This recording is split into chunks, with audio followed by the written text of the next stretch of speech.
उल्फत में कदम रखना लोग समझते हैं आसा है मुसलमान होना बलगल उला बिकमालिही कशफत दुजा बिजमालिही हसनत जमीउ खिसालिही सल्लु अलैहि व आलिहि ला इलाहा इल्लल्लाह ला इलाहा इल्लल्लाह ला इलाहा इल्लल्लाह ला इलाहा इल्लल्लाह सुब्हानल्लाह अल्हम्दुलिल्लाह ला इलाहा इल्लल्लाह सुब्हानल्लाह अल्हम्दुलिल्लाह ला इलाहा इल्लल्लाह ला इलाहा इल्लल्लाह मुहम्मदुर रसूलुल्लाह सुब्हानक ला इल्म लना इल्ला मा अल्लमतना इन्नका अंतल अलीमुल हकीम।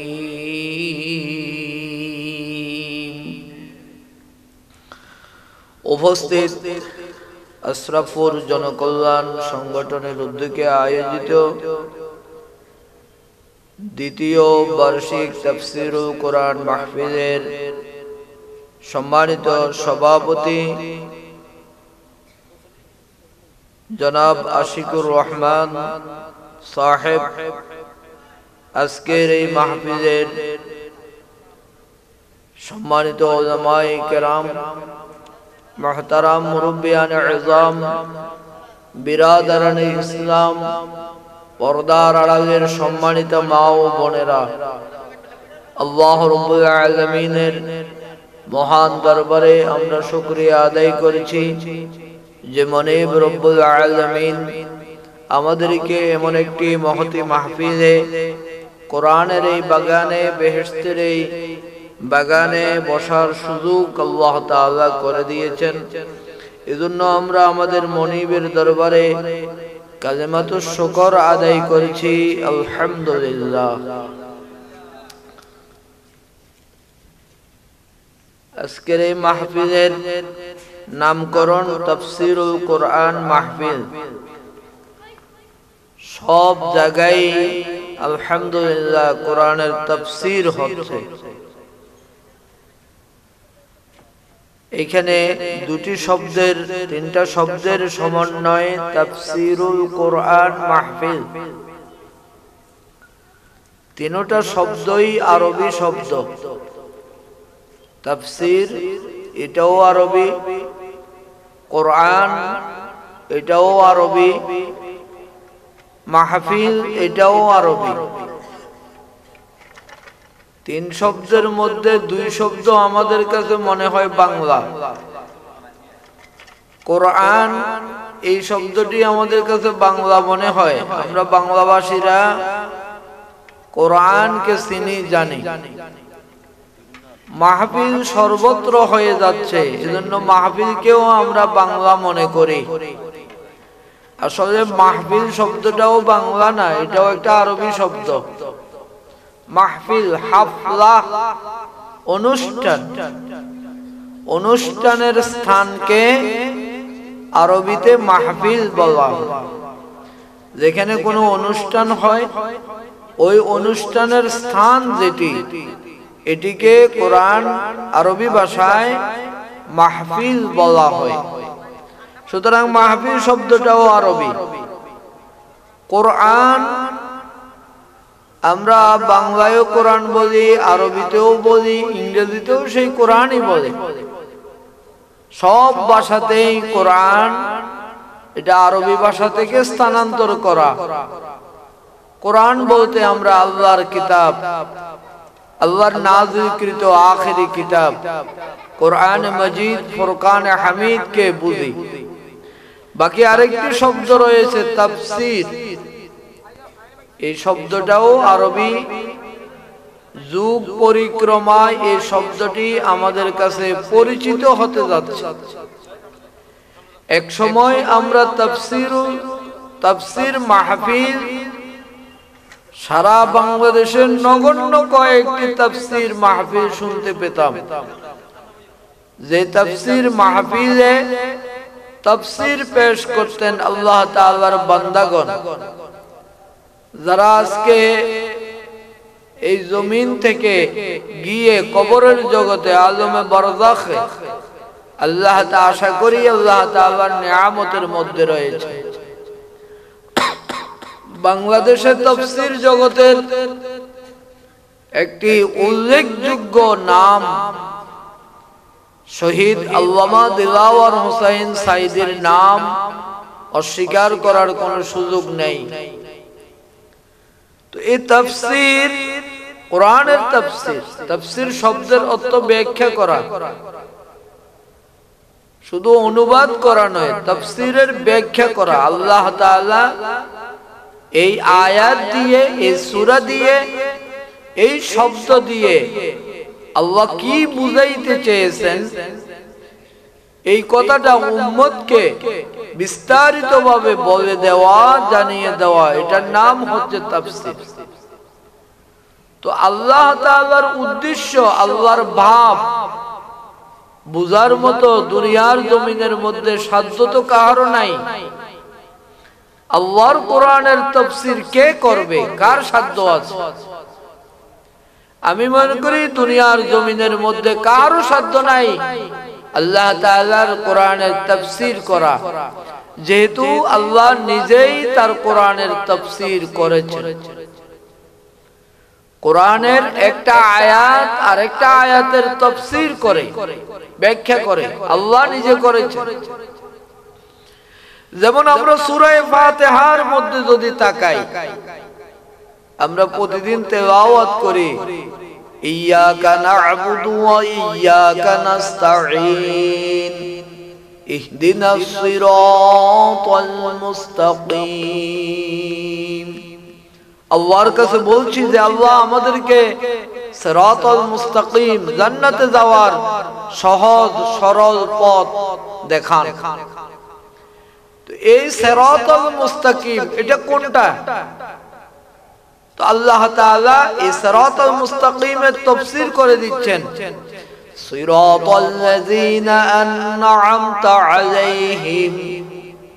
জান্নাতে যাওয়ার সহজ সরল পথ সিরাতাল মুস্তাকিম হচ্ছে ওই পথ যেই পথের অনুসারীদেরকে আল্লাহ তাআলা নিয়ামত দান করেছেন। তাই ইহদিনাস সিরাতাল মুস্তাকিম এই আয়াতের তাফসীর পরবর্তী আয়াত সিরাতাল লাযিনা আন'আমতা আলাইহিম, তাদের পথ যাদের উপরে আল্লাহ তাআলা দয়া করেছেন, অনুগ্রহ করেছেন। এখন সেই পথটা কোন পথ?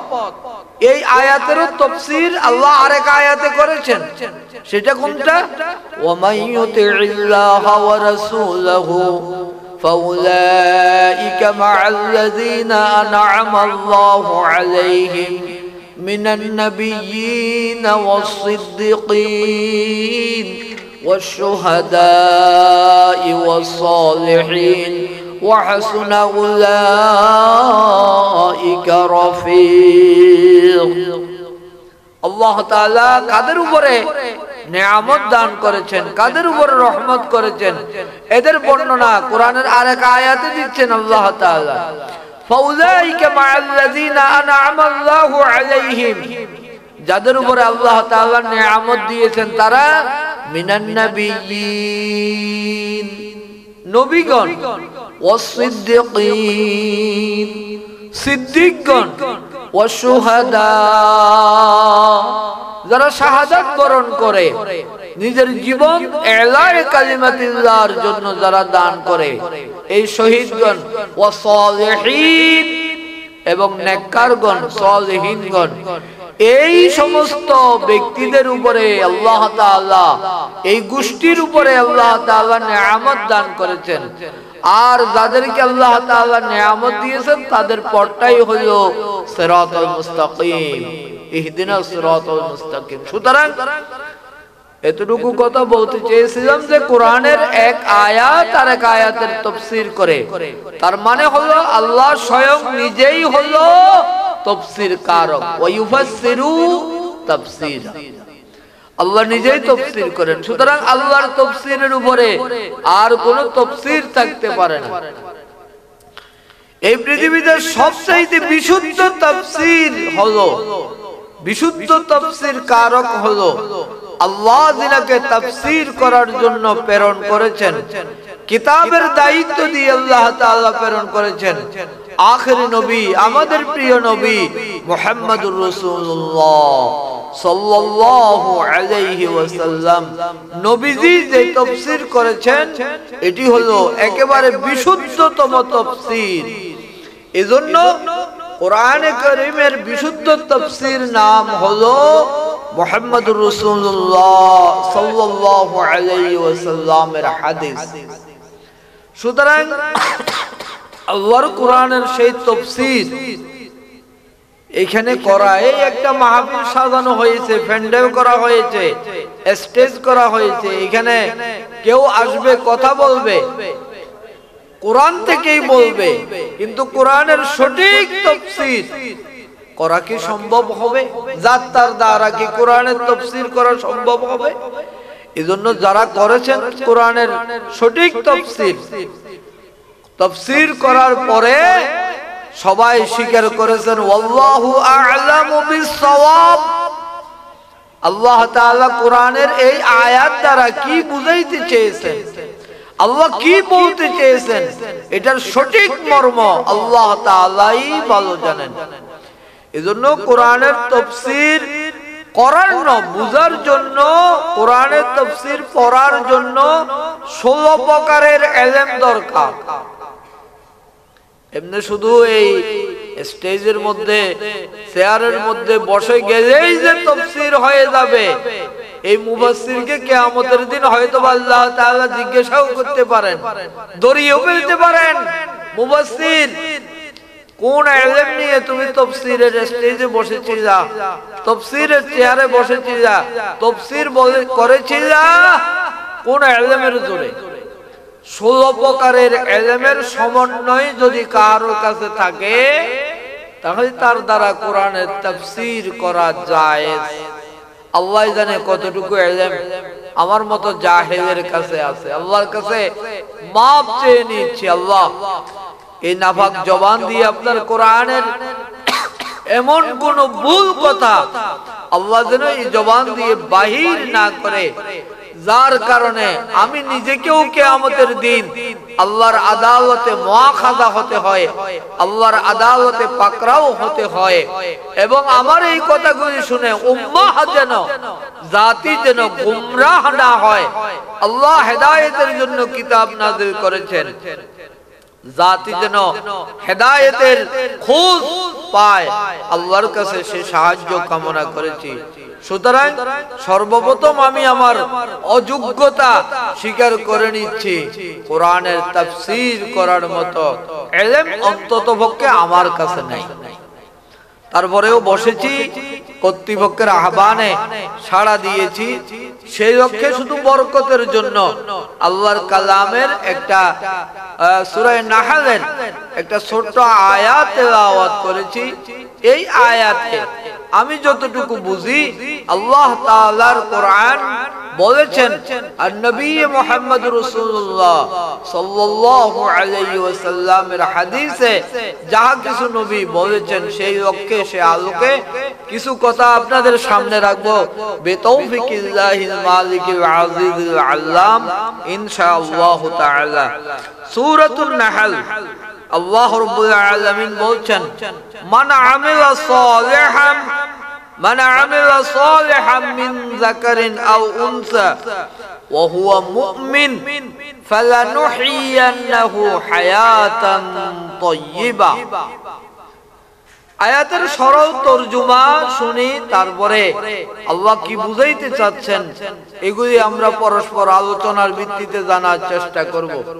আল্লাহ রাব্বুল আলামিন বলছেন, মান আমিলা সালিহাম মিন যাকারিন আও উনসা, কোন পুরুষ এবং কোন নারী যদি সে নেক কাজ করে, ভালো কাজ করে, আমালান সালিহা, ভালো কাজ করে, ওয়া হুয়া মুমিন, ভালো কাজ মূল্যায়ন হওয়ার জন্য ঈমান শর্ত, ঈমান নিয়ে ঈমান আনয়ন করে, ঈমান গ্রহণ করে কোন নারী এবং পুরুষ যদি কোন নেক কাজ করে, ভালো কাজ করে, আল্লাহ তাআলা বলছেন ফালানুহিয়ান্নাহু হায়াতান তাইয়্যিবা, আল্লাহ তাআলা তাকে একটা পবিত্র হায়াত দিবেন, হায়াতান তাইয়্যিবা, একটা পবিত্র হায়াত দান করবেন, একটা বরকতময় হায়াত দান করবেন, একটা ইজ্জতের হায়াত দান করবেন, একটা খুশির হায়াত আল্লাহ তাআলা দান করবেন। আসুন কোরআনের শব্দগুলি আমরা লক্ষ্য করি। মান আমিলা সালিহা, যে নেক কাজ করে, মিন যাকারিন আও উনসা, কোন নারী এবং পুরুষ। শুধু নেক কাজ পুরুষ করে না, বহু নেক কাজ নারী করে, এবং এমন কিছু নেক কাজ নারী করে যে নেক কাজগুলি করার পুরুষের কোনো সুযোগই নাই। আজকে এই মাজমার মধ্যে নারীরা থাকলে হয়তো খুশি হতো, পুরুষেরা আমার উপরে নারাজ হবে না, বাস্তবতা তাই। এমন বহু নেক কাজ রয়েছে যে নেক কাজগুলো শুধু নারীরা করে, পুরুষ ওই নেক কাজ করার কোনো সুযোগই নাই। এবং এই কাজগুলি এত দামি, এই কাজগুলি করতে গিয়ে নারীরা যে এত কষ্ট করে, সেই কষ্টের কথাও আল্লাহ তাআলা কোরআনে বলছেন, হামালাতুহু উম্মুহু কুরহা ওয়া ওয়াদাআতুহু কুরহা। আল্লাহ তাআলা বলেন, হামালাতুহু উম্মুহু কুরহা, মা খুব কষ্ট করে, মা, মায়ের জাত, নারীর জাত খুব কষ্ট করে সন্তানকে গর্ভধারণ করে, ওয়া ওয়াদাআতুহু কুরহা, এবং খুব কষ্টের সহকারে এই মায়ের জাত, এই নারীর জাত সন্তানকে প্রসব করে। এবং আরেক আয়াত আল্লাহ তাআলা বলছেন, এই নারীর জাত, এই মায়েরাই সন্তানকে পূর্ণ 2 বছর পর্যন্ত, ভাই কথা আপনারা কইতে আই কইতেন হত বাইরে যাইকন না বইবইকন, মানুষ আই ছোট হইলো কিন্তু মাজমা বড়।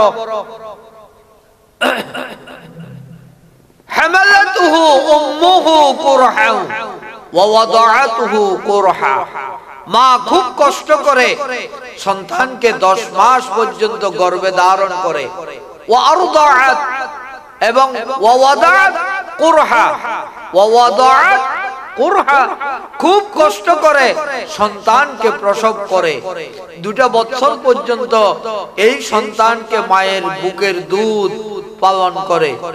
এই পরিশ্রম, এই কষ্ট, এই শ্রমের সাথে পুরুষ কোনোদিন অংশীদার হওয়ার, পুরুষ কোনোদিন এই কষ্টের ভাগ নেওয়ার কোনো সুযোগ নাই। আর এই কাজটা যদি মা কষ্ট করে না করতেন, তো দুনিয়ার জমিনের মধ্যে আমার মতো পুরুষ, হাজার হাজার পুরুষ দুনিয়াতে আসার কোনো ব্যবস্থাপনাও ছিল। এজন্য আল্লাহ রাব্বুল আলামিন যে বলছেন, মান আমিলা সালিহান মিন যাকারিন আও উনসা, নেক কাজ করে, ভালো কাজ করে, শুধু পুরুষে না নারীও করে, নারীও করে। এজন্য আল্লাহ নারীকেও বাদ দেন নাই, নারীকেও আল্লাহ তাআলা উল্লেখ করেছেন। কোরআনের বহু আয়াত আছে আল্লাহ রাব্বুল আলামিন পুরুষবাচক শব্দের মধ্য দিয়ে নারীকেও শামিল করেছে। আকিমুস সালাহ, নামাজ কায়েম করো। আকিমু এটা পুরুষবাচক শব্দ, তো নারীরা কি নামাজ কায়েম করবে না? তাহলে নারীরাও এই পুরুষবাচক শব্দের মধ্যে আছে। আল্লাহ রাব্বুল আলামিন রোজার বিধান দিয়েছেন, শরীয়তের সব বিধানগুলি শব্দ দিয়েছেন আল্লাহ পুরুষবাচক শব্দ, কিন্তু এর মধ্যে নারীদেরকেও শামিল রেখেছেন। কিন্তু এই আয়াতে আল্লাহ তাআলা শুধু পুরুষকে উল্লেখ করে শেষ করে দেন নাই, সঙ্গে সঙ্গে আল্লাহ তাআলা উনসা নারীর কথাও আল্লাহ তাআলা উল্লেখ করেছেন।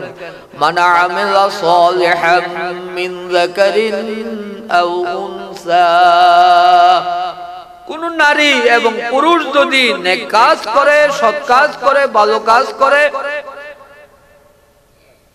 ওয়া হুয়া মুমিন, ঈমান নিয়ে যদি ভালো কাজ করে, ঈমান থাকা অবস্থায় মুমিন, সেই ব্যক্তি মুমিন, পুরুষ মুমিন, নারী মুমিন, ঈমান থাকা অবস্থায় যদি নেক কাজ করে, আল্লাহ বলেন ফালানুহিয়ান্নাহু হায়াতান তাইয়্যিবা, তাকে আমি একটি হায়াতে তাইয়্যিবা, পবিত্র হায়াত দান করব। এই আয়াতে আল্লাহ রাব্বুল আলামিন আমলে সালেহ, আমালান সালেহা, নেক কাজ করে, এই কথাটা বলছেন আগে। ওয়া হুয়া মুমিন, ঈমানদার হয়ে, ঈমানের কথা বলছেন পরে। আমলে সালেহ, নেক কাজের কথা বলছেন আল্লাহ আগে, আর ঈমানের কথা বলছেন পরে। অথচ আমরা জানি যে ঈমান ছাড়া কোন নেক আমলের দাম আল্লাহর দরবারে গ্রহণযোগ্য হয় না, গ্রহণীয় হয় না, কোন দাম আল্লাহর দরবারে কবুল হয় না ঈমান ছাড়া। তো আল্লাহ তাআলা কোরআনে বহু জায়গায় বলছেন ইন্নাল্লাযীনা আমানু ওয়া আমিলুস সালিহাত, যারা ঈমান আনে আর নেক কাজ করে, আগে ঈমানের কথা বলছেন, তাকে তারপরে নেক আমলের কথা বলছেন। কিন্তু এই আয়াতে আল্লাহ তাআলা বলতে চাচ্ছেন মান আমিলা সালিহাম মিন যাকারিন আও উনসা, কোন নারী এবং পুরুষ নেক কাজ করে, ভালো কাজ করে, ওয়া হুয়া মুমিন, সে ঈমানদার হয়ে, ঈমান থাকা অবস্থায় ঈমানদার হয়ে নেক কাজ করে। ঈমানের কথাটা কেন আল্লাহ তাআলা পরে এনেছেন? আল্লাহ তাআলার রহস্য এই আয়াতের মধ্যে কি? তাহলে বোঝা যায় ঈমান ছাড়াও দুনিয়াতে কিছু নেক কাজ করার দাবি মানুষ করতে পারে। ঈমান নাই কিন্তু সে দাবি করতে পারে আমি নেক কাজ করেছি, ভালো কাজ করেছি। এই দুনিয়াতে সবচাইতে বড় ভালো কাজ, একেবারে ফার্স্ট, এক নম্বরের ভালো কাজ, ঈমানের পরে সর্বপ্রথম শ্রেষ্ঠতম ভালো কাজের নাম কি? সালাত, নামাজ। সবচাইতে শ্রেষ্ঠতম আমলে সালেহ, নেক কাজ হলো সালাত। সেই সালাত শুধু ঈমানদাররা পড়ে না যার কাছে ঈমান নাই সেও পড়ে? শুধু ঈমানদাররা পড়ে তা না, যার কাছে ঈমান নাই সেও পড়ে। ইন্নাল মুনাফিকিনা ইউখাদিউনা আল্লাহ ওয়া হুয়া খাদিউহুম ওয়া ইযা কামু ইলাস সালাতি কামু কুসালা ইউরাউনান নাসা ওয়া লা ইয়াযকুরুনা আল্লাহ ইল্লা ক্বালিলা। আল্লাহ তাআলা বলেন মুনাফিক, ইন্নাল মুনাফিকিনা ইউখাদিউনা আল্লাহ, মুনাফিক সে তার কর্মের দ্বারা, কাজের দ্বারা আল্লাহর সাথে ধোঁকাবাজি করে, প্রতারণা করে।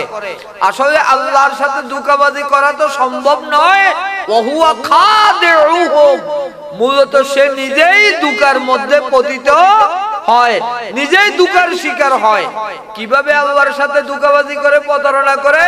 ওয়াইযা কামু ইলাস সালাত কামু কুসালা, মুনাফিক যখন নামাজের মধ্যে দাঁড়ায়, কিসে দাঁড়ায়?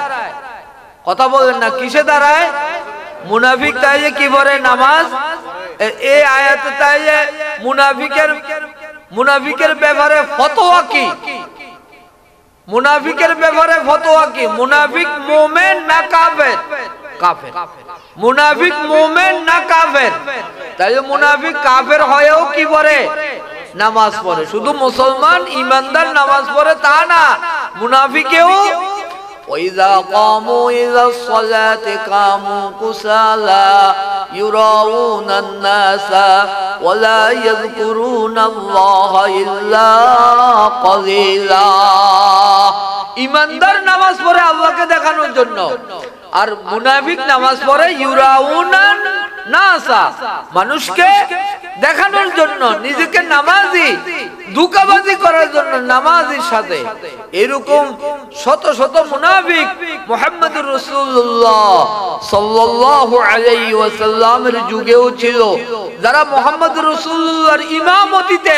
মুহাম্মদুর রাসূলুল্লাহর পিছে নামাজ পড়েছে অথচ আল্লাহ তাআলা এদের ব্যাপারে আল্লাহ তাআলা আয়াত নাযিল করে দিলেন রাসূলকে ও রাসূল আনজারতাহুম আম লাম তুনজিরহুম লা ইউমিনুন এরা ঈমান আনবে না রাসূল এরা ঈমানদার নয় তাদের বাস্তবতা হলো ওয়াইযা লাকুল্লাযীনা আমানু ক্বালু আমান্না ওয়াইযা খালাউ ইলা শায়াতিনহিম قالوا إنا معكم إنما نحن مستهزئون আল্লাহ তাআলা মুনাফিকদের বাস্তব রূপ উন্মোচন করেছেন ওয়াইযা লাকুল্লাযীনা আমানু ক্বালু আমান্না তারা যখন ঈমানদারদের সাথে মিশতো তখন বলতো যে হ্যাঁ আমরা তো পরিপূর্ণ ঈমান এনেছি আমরা ঈমানদার ওয়াইযা খালাউ ইলা শায়াতিনহিম আর যখন তারা তাদের শয়তানদের সাথে তাদের লিডারদের সাথে তাদের নেতাদের সাথে একত্রিত হতো তো বলতো ক্বালু ইন্না মাআকুম ইন্নামা নাহনু মুস্তাহজিউন আমরা তো আদর্শগতভাবে কর্মগতভাবে সর্বাত্মকভাবে তোমাদের সাথেই আছি তবে ঈমানদারদের সাথে আমরা একটু ইস্তেহজা উপহাস করতেছি একটু ঠাট্টা করতেছি তাদেরকে কিছু ধোঁকা দিচ্ছি সুতরাং আমি বলতে চাইছিলাম যে ঈমান ছাড়াও নেক কাজ করতে পারে তাদের ধারণা মতে কিন্তু আল্লাহর দরবারে ঈমান ছাড়া কোন নেক কাজ গ্রহণযোগ্য নয় সুতরাং সর্বশ্রেষ্ঠ ইবাদত নামাজ মুনাফিকরা ঈমান ছাড়াই আদায় করে ঈমান নাই রোজা রাখে মক্কা মদিনায় রাসূলুল্লাহ সাল্লাল্লাহু আলাইহি ওয়াসাল্লাম হিজরত করার পরে মদিনার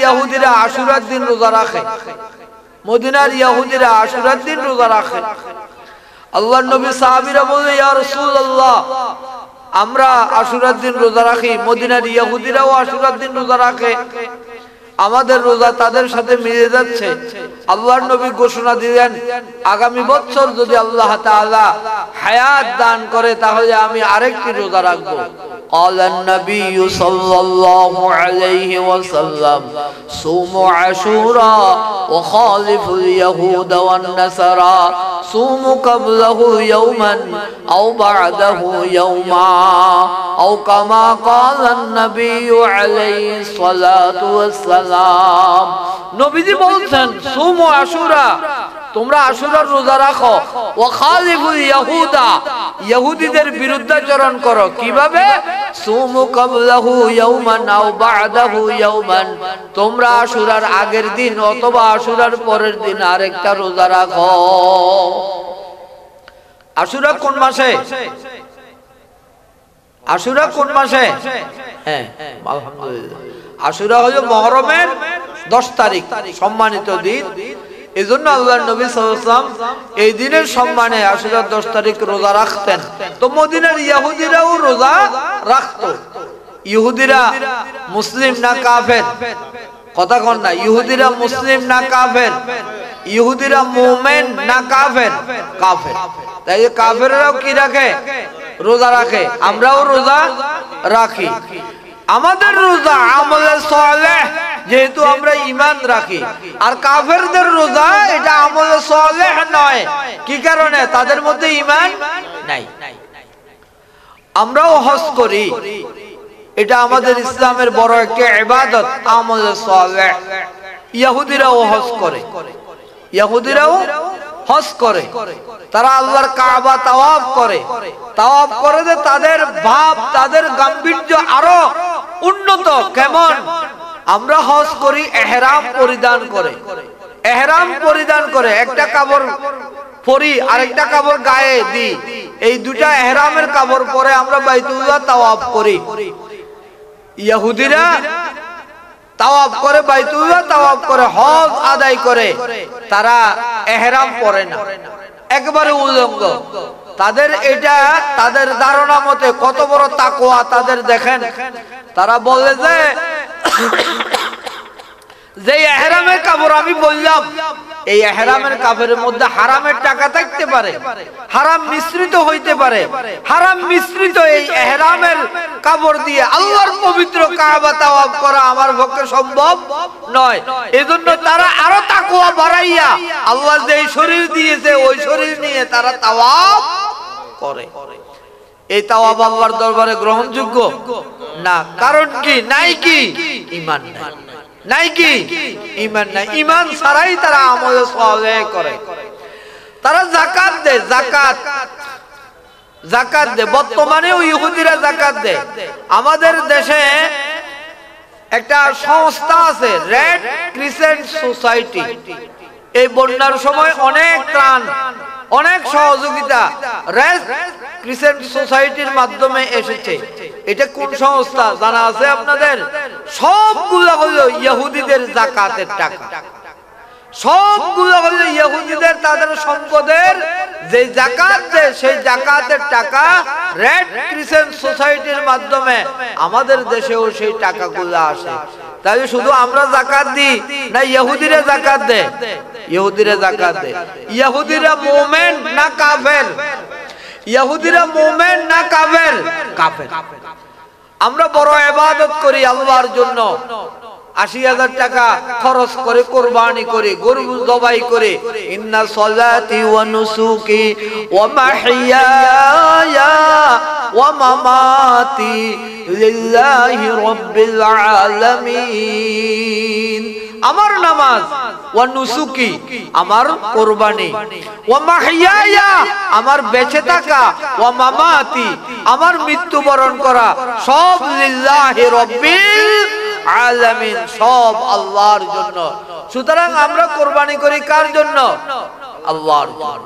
কুরবানি করি, পশু জবাই করি। গোশত কে খায়? আমরা খাই।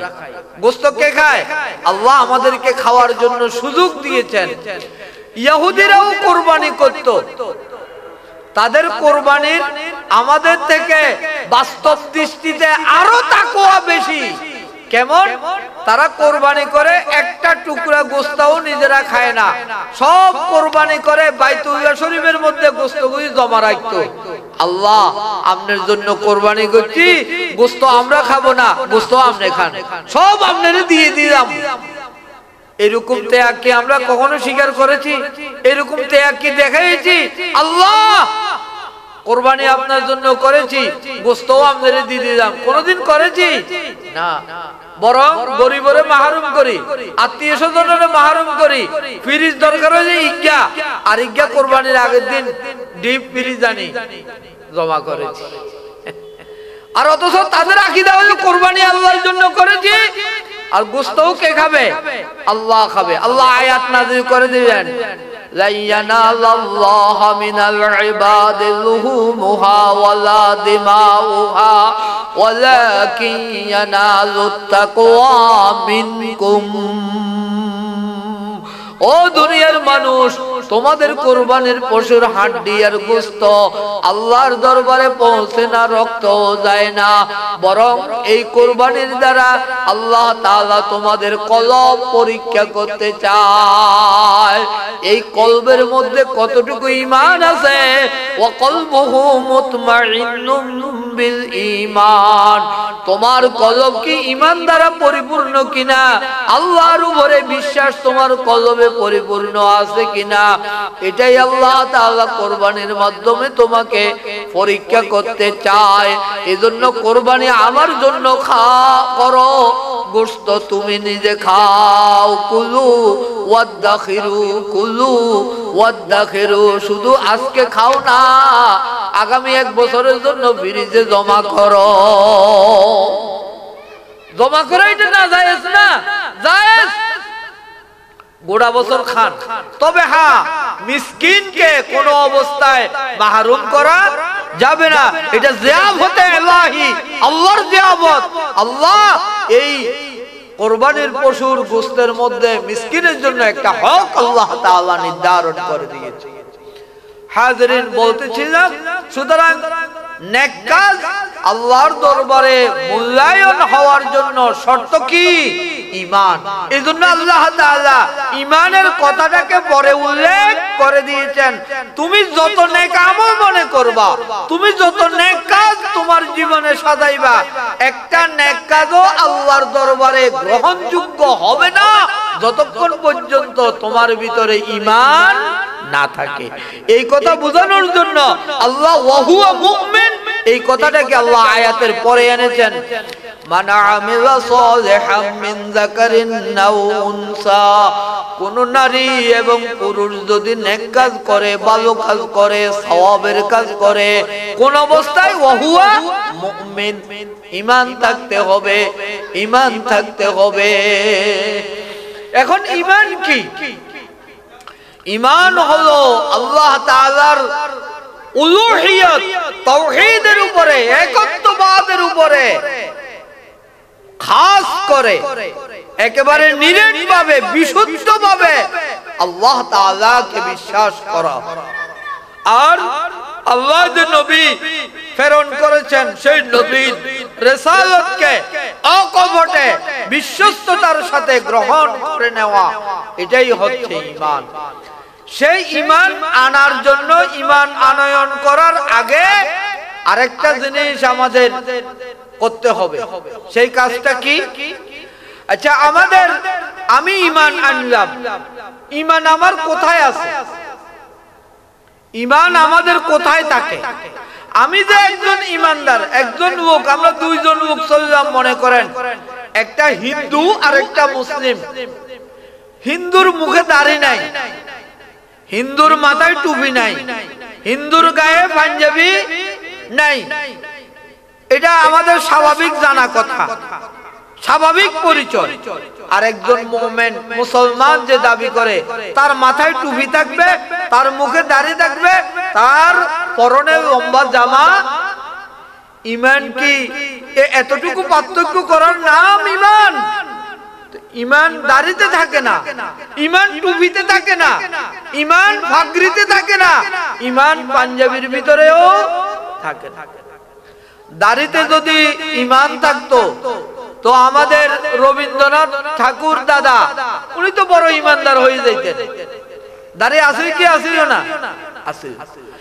ঈমান যদি পাগড়ির মধ্যে হতো তো আমাদের পাশের দেশের যারা শিখ আছে, এই শিখ জাতি, তারা পাগড়ি পরে কিনা?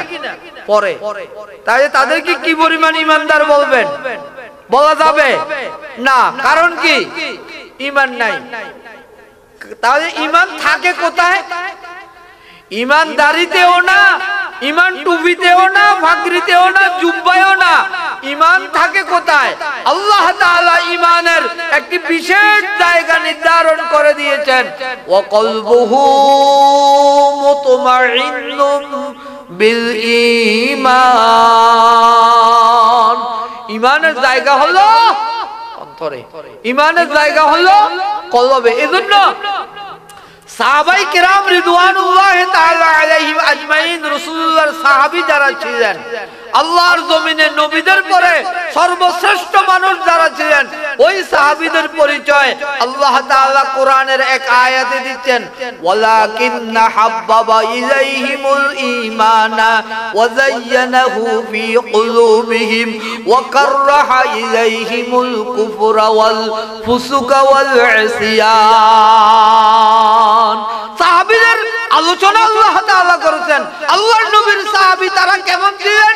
ওয়ালাকিন্না হাব্বাবা ইলাইহিমুল ঈমান। আল্লাহ সাহাবীদের নিকট ঈমানকে প্রিয় করে দিয়েছেন। ওয়া যায়্যানাহু ফি কুলুবিহিম, ঈমান দিয়ে আল্লাহ সাহাবীদের কলবকে, অন্তরকে সুসজ্জিত করে দিয়েছেন। ফলে তাদের অবস্থা হয়েছে ওয়া কাররাহা ইলাইহিমুল কুফরা ওয়াল ফুসুকা ওয়াল ইসিয়ান। আল্লাহ তাদের জন্য যাবতীয় কুফরি, যাবতীয় ফাসিকি, যাবতীয় সীমা লঙ্ঘন এগুলো রাসূলুল্লাহর সাহাবীদের নিকট আল্লাহ অপছন্দনীয় করে দিয়েছেন। যেহেতু একটা থাকবে অন্তরে, আমাদের সকলের অন্তর কয়টা? কথা কোন না, অন্তর কয়টা? এই একটা অন্তরের মধ্যে একটা জিনিস থাকবে, দুটো থাকার সুযোগ। ঈমান থাকবে, কুফরি থাকার সুযোগ নাই। ঈমান থাকবে, শিরক থাকার সুযোগ নাই। ঈমান থাকবে, গুনাহ থাকার সুযোগ নাই। এজন্যই তো মুহাম্মদ রাসূলুল্লাহ কঠিন হাদিস বয়ান করেছেন, ক্বালান নবী সাল্লাল্লাহু আলাইহি ওয়াসাল্লাম লা ইয়াজনি যানি হিনা ইয়াজনি ওয়া হুয়া মুমিন ওয়া লা ইয়াসরিকু সারিকু হিনা ইয়াসরিকু ওয়া হুয়া মুমিন ওয়া লা ইয়াশরাবুল খামরা হিনা ইয়াশরাবুহা ওয়া হুয়া মুমিন আও কামা ক্বালা আলাইহি সালাতু ওয়াস সালাম। জিনা করা কবিরা গুনাহ, মদ খাওয়া কবিরা গুনাহ, চুরি করা কবিরা গুনাহ, কিন্তু নবীজি সাল্লাল্লাহু আলাইহি ওয়াসাল্লাম এই গুনাহগুলিকে ঈমানের সামনে দাঁড় করিয়ে দিয়েছেন। আল্লাহর নবী ফরমান, লা ইয়াজনি যানি হিনা ইয়াজনি ওয়া হুয়া মুমিন। কোন ব্যক্তি ঈমান থাকা অবস্থায়, ঈমানদার অবস্থায় জিনা করতে পারে না। জিনা করলে ঈমান আর তার সাথে থাকে না। ওয়ালা ইয়াসরিকু সারিকু হিনা ইয়াসরিকুহা ওয়া হুয়া মুমিন। কোন ব্যক্তি ঈমান নিয়ে চুরি করতে পারে না, চুরি করলে ঈমান আর তার সাথে থাকে না। ওয়ালা ইয়াশরাবুল খামরা হিনা ইয়াশরাবুহা ওয়া হুয়া মুমিন। কোন ব্যক্তি মদ পান করতে পারে না, ঈমান থাকা অবস্থায় মদ পান করলে ঈমান আর তার সাথে থাকে না।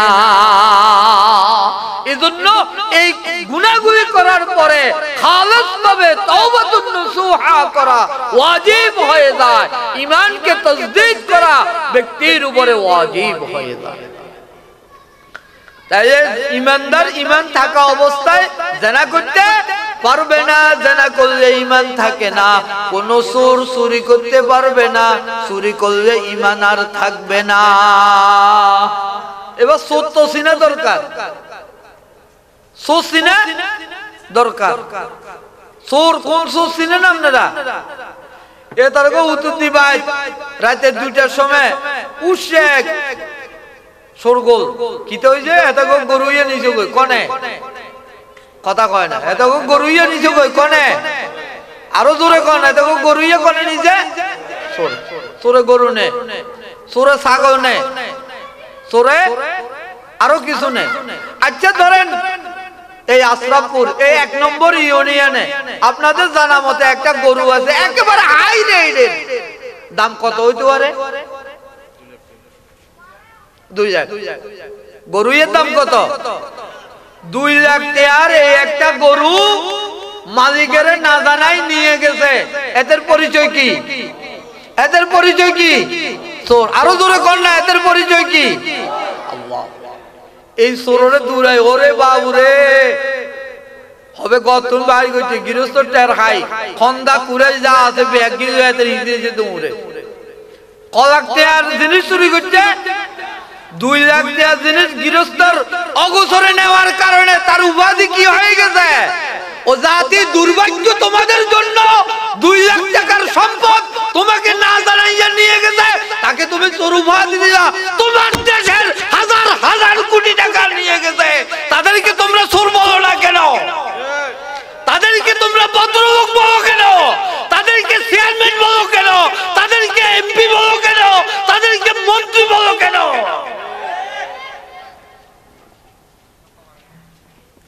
জাতির অবক্ষয় এই জায়গাতে। সমস্ত অঘটনের জন্য দায়ী আমার কুফাল, আমি নিজেই দায়ী, আমার কর্ম দায়ী। যহরাল ফাসাদু বিল বাররি ওয়াল বাহরি বিমা কাসাবাত আইদিন নাস। দুনিয়ার জমিনে যত ঘটনা হচ্ছে সব ঘটনার জন্য দায়ী আমি এই চোরদেরকে বসাইছি আসনে। আমি এই চোরদের বিরুদ্ধে কোনোদিন একটা শব্দ উচ্চারণ করি না। এগুলি তাফসীর মাহফিলের খেলাফ কিছু না। আমার মধ্যে যদি সে অন্যায় না থাকে আমার গায়ে লাগার তো কথা না। আমার গায়ে লাগে কেন? নিশ্চয় আমি ওই চরিত্রবান। আসুন, চোর ওয়ালা ইয়াসরিকু সারিকা হিনা ইয়াসরিকুহা ওয়া হুয়া মুমিন। নবীজি বলেন কোন ব্যক্তি চুরি করতে পারে না ঈমান থাকা অবস্থায়। চুরি করলে ঈমান আর তার সাথে থাকে না। ৫৪,০০০ কোটি টাকা চুরি করেছে এক চোর। সেই চোরের উপাধি বাংলাদেশের দরবেশ। বাবা আপনারা তো শুনছেন, সেই চোরের উপাধি বাংলাদেশে কি? দরবেশ বাবা। এই চোর শেষ হয়ে যায় নাই। এই জাতি যদি সাবধান না হয়, এই জাতি যদি সজাগ না হয়, ভবিষ্যতেও এই জাতের বেয়াদব মার্কা চোর আসার সম্ভাবনা আছে কি নাই? ভাগ্য যদি পরিবর্তন করতে হয় সাবধান হতে হবে, বিবেককে প্রাধান্য দিতে হবে। আপনার বিবেক খাটান। কোন চোর, ডাকাত, বদমাশ, কোন লুচ্চা, কোন সন্ত্রাসীকে সামনে আমরা আর দেখতে চাই? আমরা এদেরকে আর ইমাম বানাইতে চাই। সুতরাং ঈমান থাকে কোথায়? কলবে। আমাদের কলব কয়টা? قال النبي صلى الله عليه وسلم ألا إن في الجسد لمضغة إذا صلحت صلح الجسد كله وإذا فسدت فسد الجسد كله ألا وهي القلب। কলব যদি ঠিক থাকে সমস্ত শরীর দিয়ে ঈমানের, কলবের মধ্যে যদি ঈমান গাঁথা থাকে সারা শরীর দিয়ে ঈমানের কাজ বাইর হবে, ঈমানের কথা বাইর হবে। আর কলবের মধ্যে যদি ঈমান না থাকে তাহলে সমস্ত শরীর দিয়ে, সমস্ত অঙ্গ প্রত্যঙ্গ দিয়ে ঈমানের বিরোধিতা ছাড়া আর কিছুই হবে। সুতরাং সেই কলবকে সাফ করতে হবে। এজন্য আল্লাহ রাব্বুল আলামিন ঈমানদার হওয়ার আগে একটা বিষয়ের নির্দেশ দিচ্ছেন, ফামাইয়াকফুর বিত্তাগুত ওয়া ইউমিনু বিল্লাহ ফাকাদ ইসতামসাকা বিল উরওয়াতিল উসকা লান ফিসামা লাহা ওয়াল্লাহু সামিউন আলীম। খুব ভালো করে বুঝেন। দাদা ঈমান আনছে, আব্বা ঈমান আনছে, দনর আগা গাড়ি যে ঈমানের কিছু না, ঈমানের কিছু না। খুব ভালো করে বুঝুন। ওয়া মাইয়াকফুর বিত্তাগুত ওয়া ইউমিনু বিল্লাহ। আল্লাহর উপরে ঈমান এনেছি, ঈমানের সব দাবি আমি পূরণ করেছি। এটা সার্থক হবে তখন যখন আমার কলব থেকে তাগুতকে সরিয়ে দিব।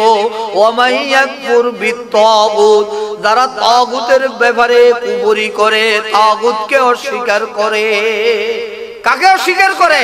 তাগুত। তাগুত এটা কি? এটা কোন দেশে তাই? আফ্রিকার জঙ্গলে তাগুত তাই? কোন দেশে তাই তাগুত?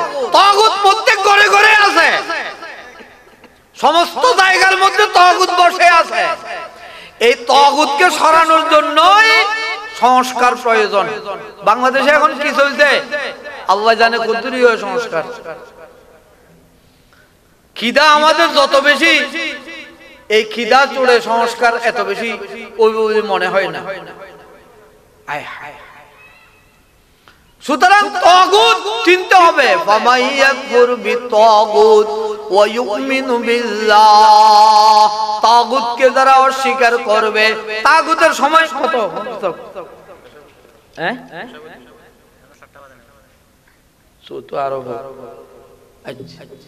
তাগুত, তাগুত হলো খোদাদ্রোহী শক্তি।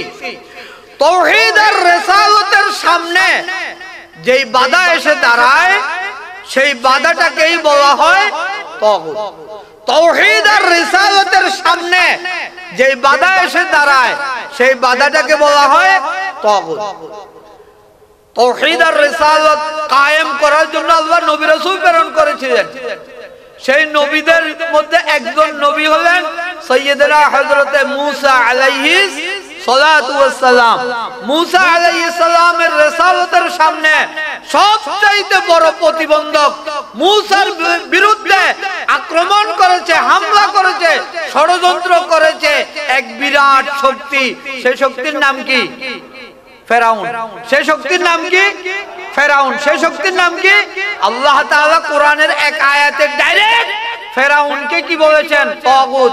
ইযহাব ইলা ফিরআউনা ইন্নাহু তাগা।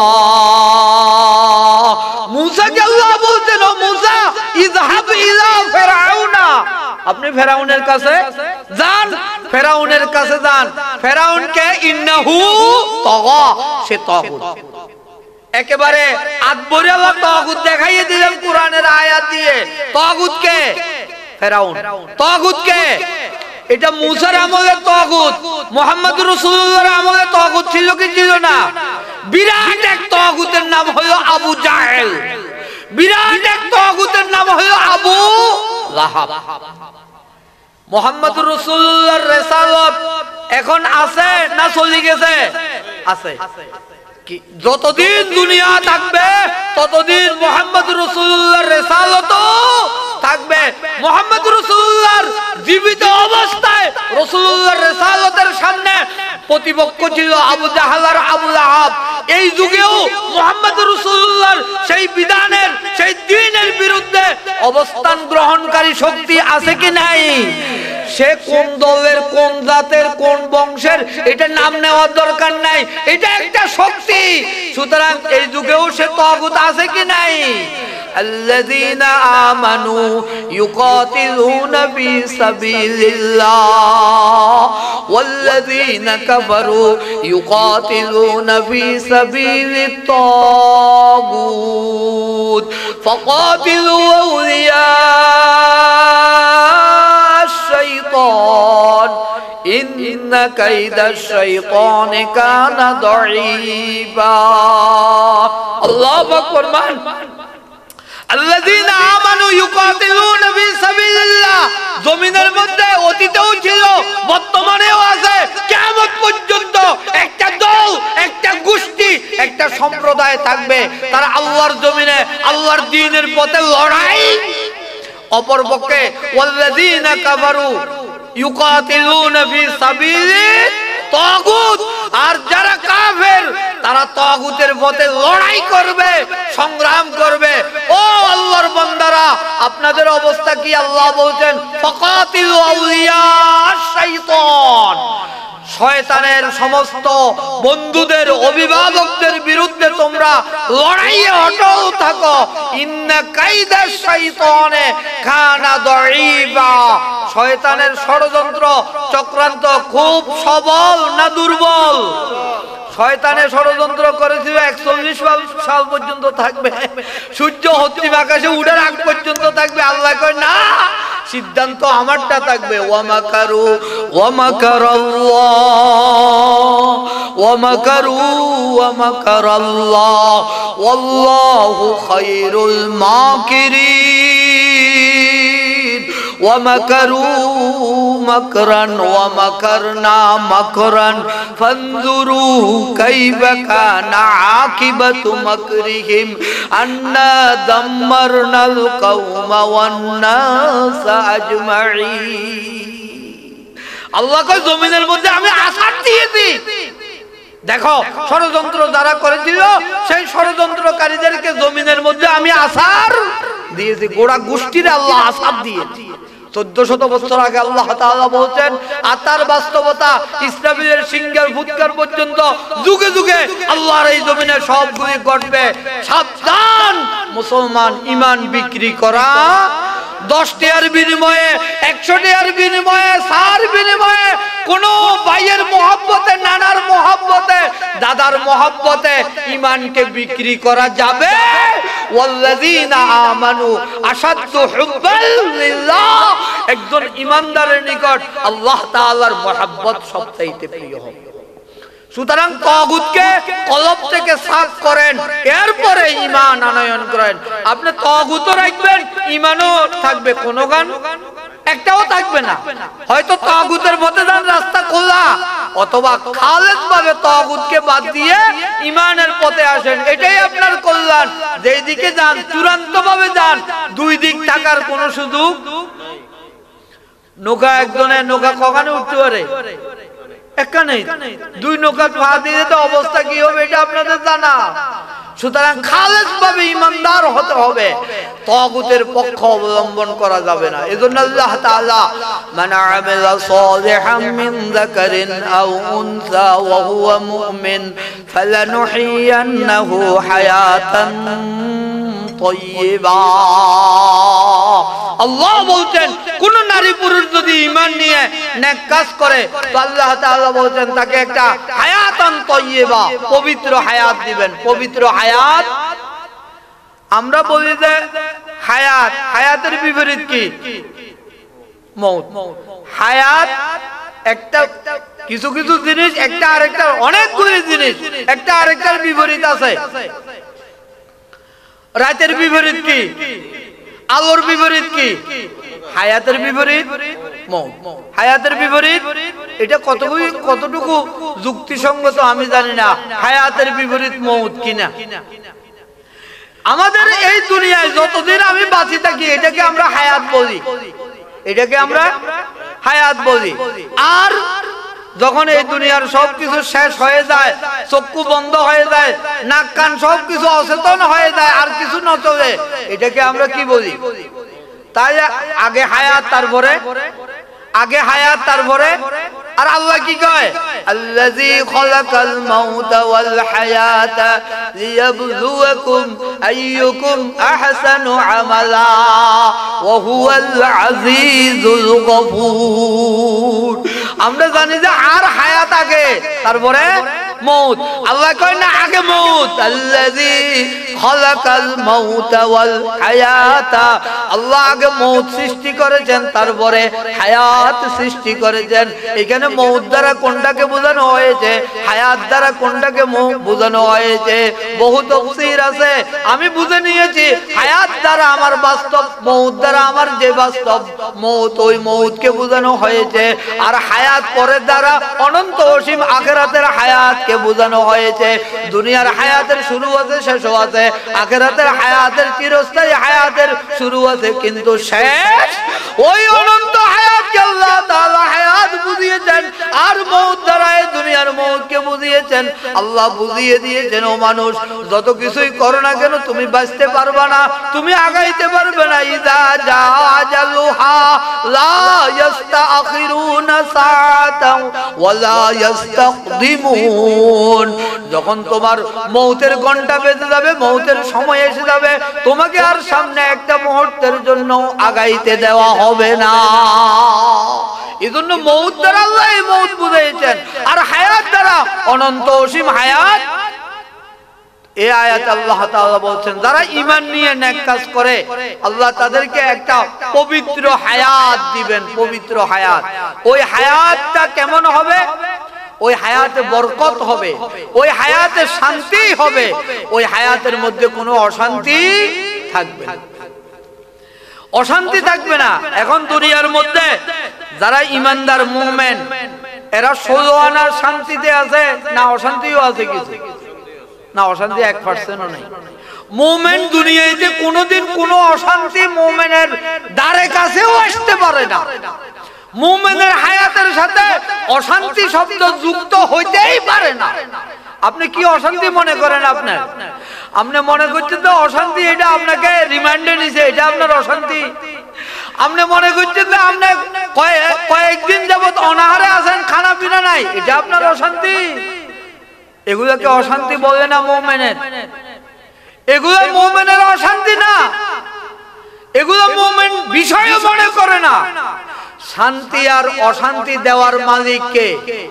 আল্লাহ তাআলা দুনিয়াতে কোনো মুমিনকে অশান্তি দেন না। দুনিয়াতে কোনো মুমিনকে আল্লাহ অশান্তি দেন না। হাদিসে রাসূলুল্লাহ বলেছেন, একজন মুমিন রাস্তায় হাঁটতেছে, একটা কাঁটার গুতা লাগছে পায়ের মধ্যে, শান্তি না অশান্তি? আল্লাহর নবী বলেন, তুই শান্তি বুঝবে না অশান্তি বুঝবে? আমি জানি না। ও মুমিন, তোমার এই কাঁটার গুতার দ্বারা তোমার জীবনের বহু গুনাহ আল্লাহ maaf করে দিয়েছে।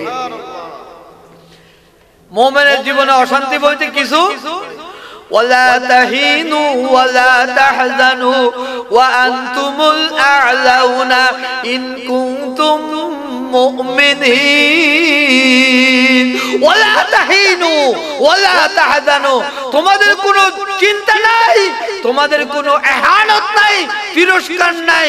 وأنتم الأعلون তোমরাই জমিনের মধ্যে সর্বোচ্চে, সকলের নেতৃত্বে তোমরাই থাকবা। শর্ত একটা, ইন কুনতুম মুমিনিন, যদি তোমরা ঈমানদার। ও ভাই, দুনিয়ার জমিনের মধ্যে সবচাইতে বড় কষ্ট কি? মৌতের কষ্ট। সবচাইতে বড় কষ্ট কি? মৌতের কষ্ট। আপনাকে মানুষ না, একটা ছাগলকে আপনি লটকান, গলায় রশি লাগাই একটা ছাগলকে লটকান, যেই রশির কারণে তার মৌত হয়ে যাবে, টোড়ার মধ্যে হাসি লাগিয়ে একটু পরে মৌত হয়ে যাবে, ছাগলটা কি অবস্থা করে একটু দেখেন। জুত করি নমাতি বই যাইব না, কোনো প্রতিক্রিয়া হবে? কথা কয় না। ছাগলের যদি গলায় রশি লাগাই লটকায় দেন, এ জুত করি নমাতি যাইব না, কোনো প্রতিক্রিয়া হবে? এটা যদি ছাগলের ক্ষেত্রে হয়, একটা মানুষকে যদি এইরকম টোড়ায় রশি লাগাই লটকানো হয়, তার প্রতিক্রিয়া দেখার জন্য আয়োজন করবেন কিনা জানি না, আপনারা করলেও করেন। ও দুনিয়ার মুসলমান, 1400 বছর আগে যাওয়ার দরকার নাই, 1400 বছর আগে যাওয়ার দরকার নাই, 2-1 বছর আগে যান। সোনার এই বাংলাদেশে জমিনের মধ্যে সাক্ষ্য আছে, যারা ঈমানের দাবি জমিনের মধ্যে পূরণ করেছিল, যারা ঈমানের সাক্ষী মজবুত ভাবে দিয়েছিল, তাদের গলায় রশি লেগেছিল। রশিকে তারা রশি মনে করে নাই, রশিকে তারা গলার মালা হিসেবে গ্রহণ করে হাসি মুখে তারা জীবন দিয়ে দিয়েছে। কিসের বদৌলতে? ঈমানের বদৌলতে। ولكن حبب إليهم الإيمان وزينه في قلوبهم وكره إليهم الكفر والفسوق والعصيان وجعلنا والعصيان। সঠিক দল, হক দল, হক গোষ্ঠী জমিনে আপনি খুঁজতেছেন, আর কোথায় খুঁজবেন? আর কোথায় খুঁজবেন? আর কোথায় খুঁজবেন? খুঁজেন ওয়াকাইয়িম মিন নাবিয়্যিন ক্বাতালা মাআহু রিব্বিয়ুনা কাসীর ফামা ওয়াহানু লিমা আসাবাহুম ফি সাবিলিল্লাহ ওয়ামা দাউ ওয়ামা ইসতাকানু ওয়াল্লাহু ইউহিব্বুস সাবিরিন। লগে হাফেজ রাখছি, আমি অত জাহেল হইতে পারি, হাফেজ তো আর বুঝতে না। আল্লাহ তাআলা বললেন, ওয়াকাইয়িম মিন নাবিয়্যিন, জমিনে এমন অসংখ্য নবী ছিল, অনেক নবী ছিল, মাআহু রিব্বিয়ুন, ওই নবীদের সাথে কিছু আল্লাহওয়ালা, কিছু পরেজগার মানুষ ছিল। অনেক নবী ছিলেন, নবীদের সাথে কিছু আল্লাহওয়ালা পরেজগার মানুষ ছিলেন। كثير من الربيين وقعي من نبي قاتل معه الربيون كثير। নবীদের সাথে কিছু আল্লাহওয়ালা ছিলেন, তারা দুনিয়াতে কি করেছেন? কাতালা, তারা যুদ্ধ করেছেন, কেতাল, সংগ্রাম করেছেন, অস্ত্র ধারণ করেছেন। তারা নবীদের সাথে যারা আল্লাহওয়ালা ছিলেন, তাদের অবস্থা কেমন? ফামা ওয়াহানু লিমা আসাবাহুম ফি সাবিলিল্লাহ, আল্লাহর পথে সংগ্রাম করতে গিয়ে তারা যত কিছুর সম্মুখীন হয়েছেন, কোন কিছুর বিনিময়ে ওয়াহানু, তারা জমিনের মধ্যে কোনোদিন ব্যঙ্গে, তারা দুনিয়ার মধ্যে কোনোদিন ব্যঙ্গে, ওয়ামা দাউফু ওয়ামা ইসতাকানু, তারা দুর্বল হয় নাই, তারা জমিনের মধ্যে ব্যঙ্গে পড়ে নাই। আল্লাহু মা'আস সাবিরিন, আল্লাহ কার সাথে আছে? ধৈর্যশীলদের সাথে আছে। সুতরাং আপনি হক দল খুঁজতেছেন, হক দল খুঁজে খুঁজে বাইর করেন। এই আয়াত দিয়ে হক দলের মাপকাঠি বাইর করেন। হক দল কারা? আয়াত বলছে ফামা ওয়াহানু লিমা আসাবাহুম ফি সাবিলিল্লাহ, আল্লাহর পথে সংগ্রাম করতে গিয়ে তাদেরকে দুনিয়ার কোন শক্তি ওয়াহান তিরস্কার করতে পারে নাই, তাদের বিরুদ্ধে কোনো অভিযোগ আনতে পারে নাই। ওয়ামা দারুবু, তাদেরকে দুর্বল করতে পারে নাই।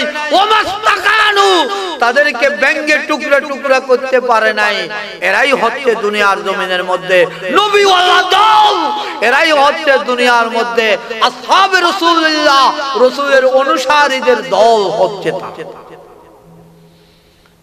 হাজিরিন, তাই ঈমানের দাবি পূরণ করুন। আল্লাহ বলছেন হায়াতান তাইয়্যিবা, আল্লাহ একটি পবিত্র হায়াত দিবেন। পবিত্র হায়াত মানে এই নয় যে আপনার উপর রিমান্ড আসবে না। পবিত্র হায়াত এই নয় যে আপনি জেলখানা যাবেন না।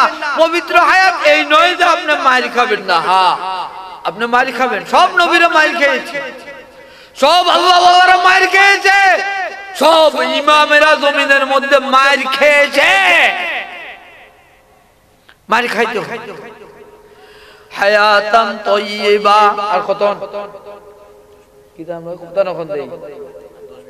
আচ্ছা, হায়াতান তাইয়্যিবা, এই পবিত্র হায়াত যদি হয়, বরকতময় হায়াত যদি হয়, সেই হায়াতের অবস্থা কেমন হবে? আমি দুই একটা, ওই হায়াতের অনেকগুলি রূপ রয়েছে, দুই একটা রূপ, এক দুইটা রূপ আপনাদের সামনে বলবো। ওই হায়াতের রূপ হলো, এক নম্বরে ওই হায়াতের অধিকারীরা জমিনের মধ্যে তারা স্বাভাবিক জীবন যাপন করবে। তারা কোনো অনাড়ম্বর জীবন যাপন করবে না, স্বাভাবিক জীবন যাপন করবে, স্বাভাবিকভাবে তাদের জীবন চলবে। আল্লাহর নবী সাল্লাল্লাহু আলাইহি ওয়াসাল্লাম একদিন রাসূলুল্লাহ সাল্লাল্লাহু আলাইহি ওয়াসাল্লাম ফজরের নামাজ পড়ে আম্মা জান আয়েশা সিদ্দিকা রাদিয়াল্লাহু তাআলা আনহার ঘরে আসেন। আম্মা জান আয়েশা রাদিয়াল্লাহু তাআলা আনহাকে বললেন, ও আয়েশা, সকাল বেলা হয়ে গেছে, সকালের নাস্তা করার মতো ঘরের মধ্যে কি কোনো কিছু আছে? আম্মা জান আয়েশা বললেন, ইয়া রাসূলুল্লাহ, নাস্তা খাওয়ার মতো আমার ঘরের মধ্যে আজকে কোনো কিছুই নাই। এরকম ঘর দুনিয়াতে আছে না? কর না, এরকম ঘর দুনিয়াতে আছে না? কর না। আরে দুয়া মুড়ি হইলো তো তাই, আরে সালাক মাইয়া হইলো দুয়া করই হইলো তো বাজিরে আয়। সকাল বেলায় এক গ্লাস পানি খাবে, এরকম ব্যবস্থা তাই না? মুহাম্মদুর রাসূলুল্লাহর পরিবার সকালে নাস্তা করার মতো কিছুই কেন নাই? কেন নাই? আল্লাহর নবী বলেন, আয়েশা, তো যেহেতু কিছু নাই, তো আমি রোজার নিয়ত করিলাম, আজ রোজা দিয়ে চলে যাব। আল্লাহু আকবার। আপনি ওই আর আয় কি করতাম? খালি আর ইচ্ছা কোন খা, সুবে বাজার তুমি বিস্কুট হইতো এক প্যাকেট আনতে চাইতাম, কমি চাইয়াছিল বান্ড খোঁজ করিস না। তাহলে আল্লাহর নবী সাল্লাল্লাহু আলাইহি ওয়াসাল্লাম রোজার নিয়ত করছেন, স্বাভাবিক জীবন নাই যেহেতু। আজকে উপবাস থেকে অসুবিধা কি? খাইলেও দিন যাব, না খাইলেও দিন চলে যাব। এজন্য সুখী পরিবার, কোনো ঝগড়া নাই, বিবাদ নাই, কিচ্ছু নাই। সুখী পরিবারের প্রথম অবস্থা হলো স্বাভাবিক জীবন যাপন করা। সুখী পরিবারের দুই নম্বর অবস্থা, একটা সুখী পরিবার যদি হয় তাহলে ওইটা কেমন হবে? সুখী পরিবার হলে তার দ্বিতীয় অবস্থা হলো আল্লাহর বান্দাদেরকে কারো প্রতি কোনো হিংসা বিদ্বেষ না রাখিয়া সকলকে সমান্তরালে ক্ষমা করে সমাজের মধ্যে সবাই এক কাতারে বসবাস করা। আজকে আমাদের সমাজের অশান্তির মূল কারণ কি? আমি আরেকজনেরটা আমি দেখতে পারি না, ওর সাথে আমার বড় হিংসা, এত এত আগাই যায় কেন, আয় এত হিংসে কেন, আয় তার সমান হইতে পারি না কেন? এই প্রতিযোগিতার মধ্যে আমরা আছি। এই কারণে আমাদের মধ্যে অশান্তির আগুন জ্বলে। ব্যক্তি জীবনে, সমাজ জীবনে, রাষ্ট্র জীবনে, রাষ্ট্রীয় জীবনে সমস্ত অশান্তির মূল কারণ কি? ক্ষমতায় চিরকাল আয় থাক মুতুগতুন, আর আব্বাই বিয়াকিন করছে, আর দাদাই করছে, সব তোরা কিতা করছ? এই প্রতিহিংসা আমাদের মধ্যে। শুনুন একটা হাদিস, আল্লাহর নবী সাল্লাল্লাহু আলাইহি ওয়াসাল্লাম সাহাবায়ে কেরামকে নিয়ে বসে আছেন। হঠাৎ রাসূল ঘোষণা দিলেন, একটু পরে তোমাদের কাছে এই মাজমাতে একজন আমার সাহাবী আসবে, যে সাহাবী যিনি আসবেন তিনি হুয়া মিন আহলিল জান্নাহ, তিনি হচ্ছেন বেহেশতি মানুষ, জান্নাতি মানুষ। সাহাবীরা বসে আছে। কিছুক্ষণ পরে আল্লাহর নবীর এক সাহাবী আসলেন, তিনি হলেন আমর ইবনুল আস রাদিয়াল্লাহু তাআলা আনহু। উনি এসে রাসূলুল্লাহর মাজমাতে বসে আছেন, বসে রাসূলুল্লাহর বয়ান শুনছেন। এই দিন উনি আল্লাহর রাসূল চলে গিয়েছেন। পরপর এইরকম 3 দিন রাসূল সাল্লাল্লাহু আলাইহি ওয়াসাল্লাম বলছেন সাহাবীদেরকে, আমার একজন সাহাবী আসবে যিনি জান্নাতি, তোমরা জান্নাতি যদি কাউকে দেখতে চাও তাকে দেখিও। আমর ইবনুল আস রাদিয়াল্লাহু তাআলা আনহুকে রাসূল জান্নাতের সুপারিশ রাসূল জান্নাতি বলে আখ্যায়িত করলেন। আল্লাহর নবী সাহাবীরা আমর ইবনুল আসকে রাসূল জান্নাতি বললেন, কি কারণে, কোন আমলের কারণে? এজন্য আল্লাহর নবী সাহাবীরা আমর ইবনুল আসের ঈমান আর আমলের খোঁজ খবর নেওয়ার জন্য একদিন আমর ইবনুল আসের বাড়িতে মেহমান হলেন কয়েকজন সাহাবী। তারা গিয়ে রইলেন। আমর ইবনুল আসকে বললেন, ভাই আমরা আপনার বাড়িতে আজকে মেহমান হিসেবে এসেছি, আপনার বাড়িতে 1 দিন 2 দিন 3 দিন পর্যন্ত থাকতে পারি, আপনার কোনো কষ্ট হবে না তো? রাসূলুল্লাহর সাহাবীরা মেহমান পরায়ণ ছিলেন, খুব মেহমানদারি করলেন। রাসূলের সাহাবীদের উদ্দেশ্য হলো আল্লাহর নবী যে আমর ইবনুল আসকে জান্নাতি বলেছেন, কোন আমলের কারণে বলেছেন এটা একটু পরীক্ষা করবে। সাহাবীরা দেখলো আমর ইবনুল আস স্বাভাবিক জীবন যাপন করে, সাহাবীরাও তাহাজ্জুদ করে উনিও পড়েন, সাহাবীরাও ইশরাক আওয়াবিন পড়ে উনিও পড়েন, সাহাবীরাও তাসবিহ তাহলিল পড়ে উনিও পড়েন, সাহাবীরাও কোরআন তেলাওয়াত করে উনিও। এক্সট্রা কোন আমল সাহাবীরা আমর ইবনুল আস থেকে বেশি কোনো কিছু দেখেন নাই, যার কারণে রাসূল স্পেশালি আমর ইবনুল আসকে জান্নাতি বলেছেন।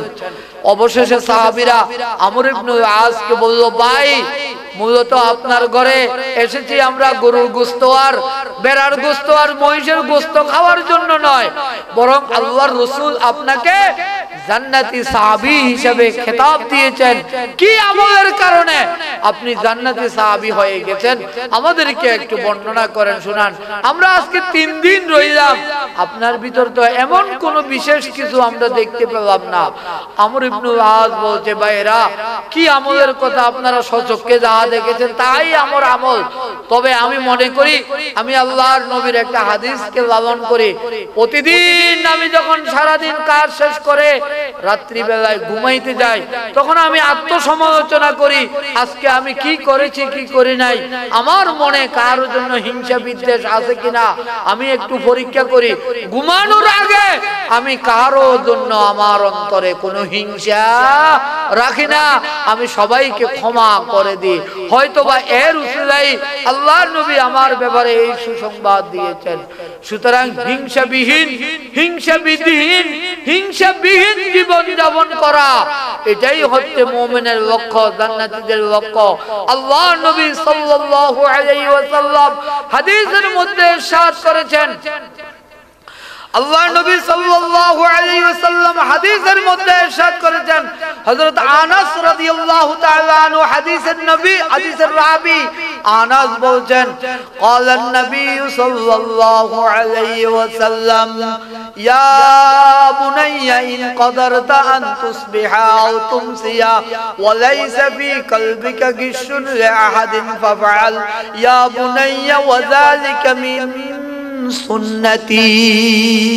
ও আনাস, যদি তোমার ক্ষমতা থাকে তুমি দিন কাটাও রাত কাটাও, তোমার অন্তরের মধ্যে কারোর জন্য হিংসা রাখিও না। এরকম যদি সক্ষম হও জীবন চালাও, ওয়া যালিকা মিন সুন্নতি, এটাই আমার সুন্নাত। মান আহাব্বা সুন্নতি ফাকাদ আহাব্বানি, যে আমার সুন্নতকে ভালোবাসলো সে আমাকে ভালোবাসলো। ওয়া মান আহাব্বানি কানা মাই ফিল জান্নাহ, আর যে আমাকে ভালোবাসলো সে আমার সাথে জান্নাতে থাকবে। আমরা ওয়াজ করি শুনি, রাসূলের সুন্নতকে ভালোবাসে, রাসূলের সাথে জান্নাতে থাকা যাবে। কদু খাওয়ার সুন্নত ন, দাড়ি আর টুপির সুন্নত ন, রাসূল এই হাদিসে স্পেশাল সুন্নতের ঘোষণা দিয়েছেন, ওয়ালাইসা ফি কলবিকা গিশুন আহাদিন, তোমার কলবের মধ্যে কার জন্য কি থাকবে না? হিংসা। আপনাদের মধ্যে কিতা আছে না আছে জানি না, আর হেওয়া হুজুরের মধ্যে জিগিন আছে, আসমান আর জমিন। আল্লাহ হেফাজত করো, আল্লাহ হেফাজত করো, আল্লাহ হেফাজত করো। কোন একজন বাঙ্গাল আওয়াম একজন আরেকজনকে আজ পর্যন্ত কাফের কইছে না, কোন না? আজ পর্যন্ত কাফের কইছে না, কোন না? কাফের ফতোয়া দেখো না, এটা তারা নমাতি বলছে আয় আমনে করে স্বাধীনতা দিলাম তো, কোন না? কাফের ফতোয়া দেখো না। হ্যাঁ, ব্যস্ত মনে হচ্ছে বটনা সুব্বাইয়ের ভিতরে যাইছে। আল্লাহ আমাদের সকলকে বোঝার তৌফিক দান করুক। ওয়া আখির দাওয়ানা আলহামদুলিল্লাহি রাব্বিল আলামিন। আসসালামু আলাইকুম ওয়া রাহমাতুল্লাহি ওয়া বারাকাতুহু।